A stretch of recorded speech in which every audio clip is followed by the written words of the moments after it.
Liverpool go away to Leeds in the last game of the Saturday games. Liverpool play after the two main title contenders of Arsenal with their early kickoff and City with their 3 o'clock. And we kind of complete the day, to be honest, away to Leeds United at Ellen Road.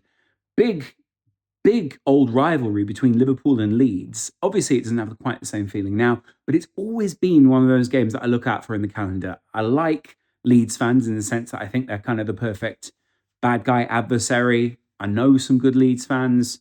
Leeds are a great city, but they've always been kind of the willing bad guys of the Premier League or don't really care what everyone else thinks. And Leeds has always been a bit of a city, which is it's quite a different approach to life to Liverpool. And I don't mind it.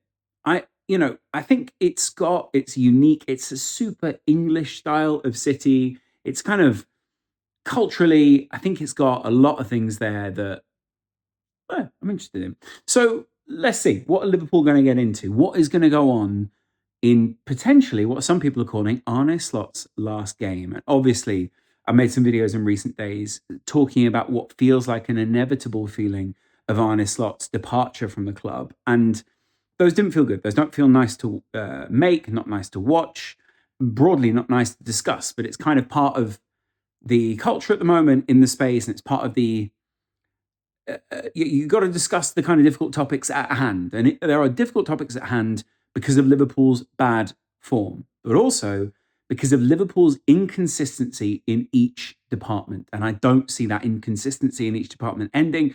And we're about to go through some of that in this starting 11 and obviously up against Leeds. Leeds are a very kind of up and down kind of side this season. They're a side who have big moments in them. They're a side who can beat bigger sides in the Premier League. They're a side who will not be short on confidence. But they're also a side that, that it's not they've got recent history in the Premier League, which is, kind of well-trodden ground for them. They are still very much a side building themselves back up and still rebuilding an identity that was once extremely strong. Liverpool find themselves at a different stage in building their identity, which was once extremely strong, and obviously in a very different kind of rebuild, the one that Leeds are currently in. But what's weird is Leeds are going to go into this almost a more confident team, the team that would feel, hey, maybe there is a scalp to be taken here, mainly because they don't have anything to lose. And at the moment, it feels as if there is something being taken away from Liverpool, as if there is something being lost, as if there is more at stake than just the losses and the wins in this, and just this season. And potentially we're wrestling over what is the future of Liverpool Football Club right now. And I don't really like hyperbole when it surrounds this kind of thing, but it feels that way. And that's what I'm saying. The feeling doesn't need to reflect reality, but there are feelings that Liverpool may at some point come to a bit of an impasse, a bit of a crossroads, two different things, but an impasse with Arne Slot and a crossroads with Arne Slot. And what is it that we do with that? And how quickly will we have our hands forced by performances and imbalance and seemingly lack of balance in the side, but also lack of understanding in the side. The game that we won against West Ham was very quickly contrasted when we drew 1-1 with Sunderland, but that's also very indicative of where the Premier League is at. And as I've discussed on this channel, Liverpool are rebuilding in a season where maybe it would have been better to rebuild the season before, but then maybe we wouldn't have won the Premier League at all. And I'd take a trophy over a rebuild almost any time. Not at the sacrifice of a decade, but I don't think that's the case here. So what is it that I mean by imbalance in each department? Well, let's look at that back line first of all. Alisson's been out for almost half the season, offering very little consistency to building a relationship with that back line. And equally, I don't feel that Liverpool have really settled into either goalkeeper this season, even if Alisson has still shown a huge amount of his quality. Virgil van Dijk currently massively under scrutiny and pressure, Liverpool having conceded 20 goals and scored 20 goals in the league so far this season. And I don't think that the scrutiny on Van Dijk is unfair, but I also don't feel that the criticism within that scrutiny is fair. So yes, he should be facing some sort of question and scrutiny, but I don't think he should be facing, is his career over? Has he lost his aura? All these kind of things that Sky has been, and lots of other outputs have been kind of discussing in recent days. And to be honest, it feels a little bit like a cheap shot at someone to try to degrade them in some capacity because, hey, it's kicked Liverpool season for a lot of people in the media right now. And broadly, when I say the media, I probably mean the online space. Canate really not having a good time of it, but we don't really have another option because Joe Gomez picked up yet another knock in the previous game, which is very frustrating because actually I thought he was playing relatively well and actually offered a lot, not in place of Salah, but in that position where it's not on the right wing, but as a right back, and kind of a lot more productivity from the overall system that we were finding there. Frustrating, not again, see that. And again, there are people back in training and all these kind of things. There's still not that consistency in that right back position or in the Virgil van Dijk side as well, where he also sometimes finds himself flanked by Andy Robertson, sometimes by Kirkes. So who will start on that side, right? Then we go into midfield. Do we see more of Curtis Jones at right back? Do we see some of Szoboszlai at right back? Who else can we see at right back? Is there anyone else in the side that we can put at right back? No. And the same in the midfield positions. You know, are we going to start with McAllister, who at times looks leggy, at times looks really into it, you know, engaged and passionate, and he looked that way against Sunderland. The same with Szoboszlai. Szoboszlai has been absolutely incredible, but what do these massive performances mean if the rest of the team aren't really playing all that well? Gravenberch, brilliant at balancing, I think still probably underestimated because of Liverpool's complete lack of a midfield. But then if he's not offering that balance, then, well, we don't have balance in the team. It's that simple. It is a binary thing with balance, right? There is more balance and less balance, but at the moment we don't have balance at all. Does that make sense? And then we make it to this front line. I kind of include Wirtz in that midfield. He's been playing the last couple of games. I'd like to see him play this one. But Arne Slot himself said, I don't think these guys have currently got 3 90 minutes in a row in their legs. Is that an indication that maybe Florian Wirtz won't play those minutes? What will we see starting? You know, when does Salah go away to AFCON? What's the deal with Ekitike? Is he still injured? What's the deal with Isak? Is he still kind of in and out of the side? There are some indicators that maybe Ekitike could play. Again, Arne Slot with his comments. And then Gakpo, who, again, Arne Slot has had his say on those in the preview to the game, sort of saying, I want to give him some consistent starts in the side. You know, I want him to perform, and putting the pressure on Rio and Gamoa, who is still a young 17-year-old, and you don't see that in many other Premier League sides, was a very valid point. But he's also a very talented young 17-year-old. I think either way, given the results, we'd be under pressure right now. And a lot of people saying Liverpool look underserved in that front line. When you have significant injuries to significant signings, there's only so many you can sign. There's only so many people you can have ready to go in your squad. And I do feel that's a little bit of an unfair criticism of Arne Slot and this Liverpool side at the moment when they're in transition, when obviously they've spent a lot of money, but that's a lot of money in very specific positions. And it's not as if we've spread that out over a whole team. Some people criticizing that. But again, I think the season looks fairly different if we get Mark Cahill, but that still doesn't stop the poor results and therefore the fallout from all of those. And my real question is, you know, we're busy talking tactics, we're busy trying to understand Slot and all these kind of things. And that's partially because of the way that we've kind of gotten to with where we're at with understanding the game and this kind of very narrow band of analysis of kind of A, trying to analyze the manager, B, trying to guess at what, you know, have an informed guess at what his ideas are, and C, either criticizing or heroing him based very often on results, because that is football's a results-based industry, but also based on the overall arc of where you think the club is at.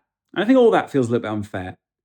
Doesn't change the narrative around Liverpool and around our season. And rightly so. Results should say a lot. They do say a lot about side. But Arne Slot is kind of also pushing back against that and talking about deflections and all kind of things. But the problem being, right, there is now a cynicism around Slot. And I think that cynicism is really playing into a wider narrative because whatever he says is being repurposed. Whatever he says is being taken as an excuse rather than as an honest person trying to give an honest evaluation. And I still say it. I think, you know, I have questioned my faith in Arne Slot in recent days, and I think any fan would do that. And I'm just being honest in what I'm saying. Doesn't mean I don't like him, doesn't mean I don't want him in the side. That I do feel there's an air of inevitability around things right now, but let's just, you know, slow your roll a little. I do feel some of the things being said around Slot right now don't feel like support. And whilst it does feel like support of an institution if you're airing your opinions, I'll admit online at the moment, I think there are a lot of people, it feels disingenuous the way they're now criticizing him, and it feels gratuitous. And so I would say this. First of all, it's my birthday. So if we could just, dial it back, give us a little win, step in, give a bit of support. Do you know what I mean? Secondly, we talk about not being a sacking club. We talk about, you never walk alone. We talk about all these things. Those come with conditions, strings attached, caveats, I'm sure. We have to act that way as well. You can't say there's a God and then not act that way. And the same goes for your belief in a football club, your belief in many other things. And some people say, well, my belief in these principles is different to the belief in God. And that's not what I'm saying. I'm saying, obviously, there's a very different belief in God, but you get what I'm saying. You can't have principles and not preserve them in some capacity. And I think that's part of what I enjoy about this. I don't support Liverpool to win. I don't support Liverpool to be the one that gets the trophies. That is a lovely byproduct. And that has made my support a lot easier. It's made some of the life lessons a lot softer to learn. But at the same time, I don't support Liverpool just for the winning. And I, in retrospect, enjoyed the Klopp years when we weren't winning. I enjoyed that Dortmund game. I enjoyed the Villarreal game after it in those early moments. And I enjoyed getting to that Champions League final that we lost. I enjoyed the comeback against Barcelona. Don't forget, there was a comeback. We needed the dip in order to come back. And I think there are people who sometimes lose sight of the overall journey, the overall message, the overall arc that sometimes you have to go on. And I'm not saying this is an easy route. I'm not saying it's a route I want to take. Obviously, it'd be so much easier if it was anxiety relieving and all these things. But the reality is, we're Liverpool fans, guys. And it's not as if we haven't experienced this in recent years or just in the 21st century. So let's just put all of this into perspective and use that to have some respect for Slot while he is still Liverpool manager, even if, and some people might say, well, it's disrespectful to say you feel like it's inevitable, blah, blah, blah. I'm evaluating it and calling it as I see it, but I'm also trying to do that with an element of respect towards Slot. And I feel there is a lack of respect with a lot of the comments. Some people calling him shiny-headed and kind of, oh, what's he going to trot out now sort of thing. If a guy looks lost, if a guy looks like he needs your support, if a guy looks like he's trying to reckon with things, and I think we have a bit of a split dressing room at the moment, some people on Slot's side, some people less on Slot's side, some people gelling with him, some people understanding him culturally, some people not understanding him culturally. It would be my outside reading of it. We don't have that insight. And our blind element is the support. So support. Don't damn someone. Don't damn players, even if we think they are questionable. Don't damn managers, even if we think their tactics aren't working. And certainly, don't throw away results before they happen. Because one, there could be turning points, there could be key points. There could be points, by the way, that even if you don't support Slot, you still support the team right now because you want us to make it to the position where we can sign Mark Gay in January, we can sign another winger in January, where we can sign someone else. And they might be making up their mind right now. They might be looking at what their overall career tactic is right now. They might be looking at all sorts of things. So it's not just about the short term. And I think there's a lot of short termism in Liverpool fans' thinking and Liverpool fans' approach right now. And it really frustrates me. And it's obviously a big product of being, chronically online in this period.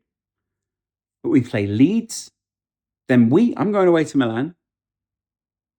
Then we come back and we play again, I think, midweek. We have some pretty big games between now and the new year. And even if you think Slot is to go, which, again, I'm talking about the inevitable feeling that some people have, what are we doing this time? Because you do not just nosedive it or kind of tailspin it or whatever you want to call it. That's not us. And nor should it be for the players, nor should we support that in the players, nor should we back that in the players, nor should, when we see it and analyze it and observe it, say, I just get it. So I just can, I can kind of excuse that. It's not the way it works, at least from my perspective. I'd love to know what you guys think. So, yeah, I'm sure there are a lot of, I want to say schizophrenic, but I mean dual personalitied people right now who 1 minute support slot, 1 minute don't. And that's part of the confusion these kind of events cause. But let's enjoy a bit of the journey. And I'm sure that those people speaking about bringing Klopp back are the same people who will have been parroting the phrase doubters to believers. And guys, I'm sure you need something to believe in. And I'm not saying blindly support anything. But again, I'll almost go back to my belief line before. Belief is not just about saying, go on then, prove it. And that, I think, is where I'm at right now for Liverpool. And that, for some reason, made it into a preview. I think my starting 11 goes Alisson, Van Dijk, Konate, Curtis Jones, Andy Robertson, Soboslai, Gravenberch, Viats, Gakpo, Ekitike, Salah.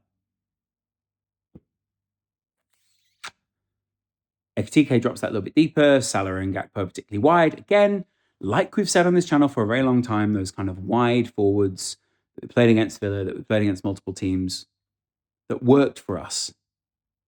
But also, the worry is who is into the system and who is not.